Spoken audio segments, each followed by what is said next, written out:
स्तुति के द्वारा प्रसन्न शिव के द्वारा ब्रह्मा और नारायण को आश्वासन देना तथा ब्रह्मा का सृष्टि रचना।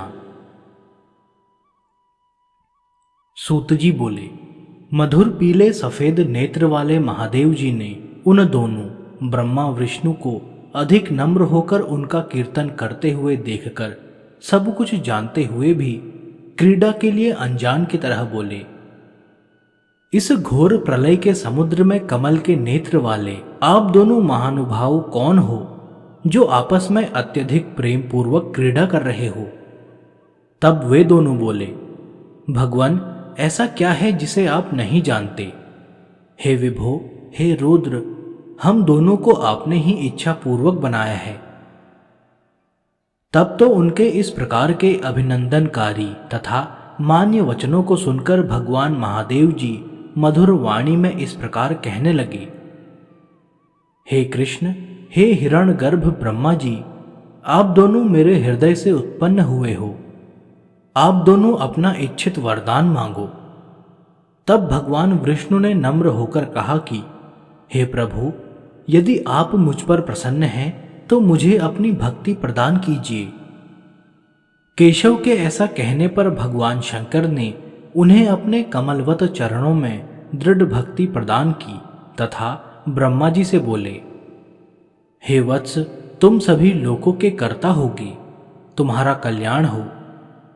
ऐसा कहकर भगवान शंकर ने ब्रह्मा जी को अंगुलियों से स्पर्श किया और पुनः कहा, हे वत्स, तुम मेरे ही समान हो, तुम पितामह की संज्ञा वाले भी होगे।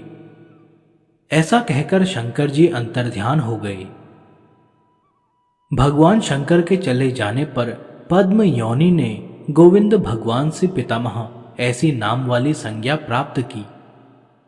प्रजा की रचना के लिए ब्रह्मा जी ने बड़ा उग्र तप किया, किंतु उस तप से कुछ भी प्राप्त नहीं हुआ। तब दीर्घ काल तक तप करने पर ब्रह्मा जी के नेत्रों से आंसू निकलने लगे।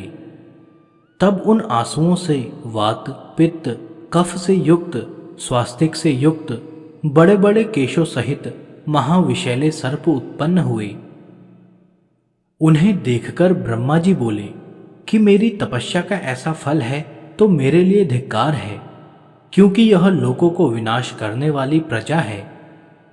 इस प्रकार क्रोध और पश्चाताप से ब्रह्मा जी को मूर्छा हो गई और उसी समय प्रजापति ब्रह्मा ने प्राणों को त्याग दिया।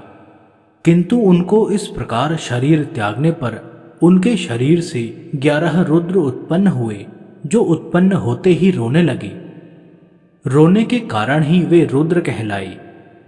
ये रुद्र ही ब्रह्मा के प्राण हैं तथा यह प्राणियों के भी प्राण हैं, जो सभी जीवधारियों में समाये हैं। महाभाग ब्रह्मा के इस उग्र कार्य से प्रसन्न होकर उन रुद्रों ने उन्हें फिर से प्राण देकर जीवित कर दिया।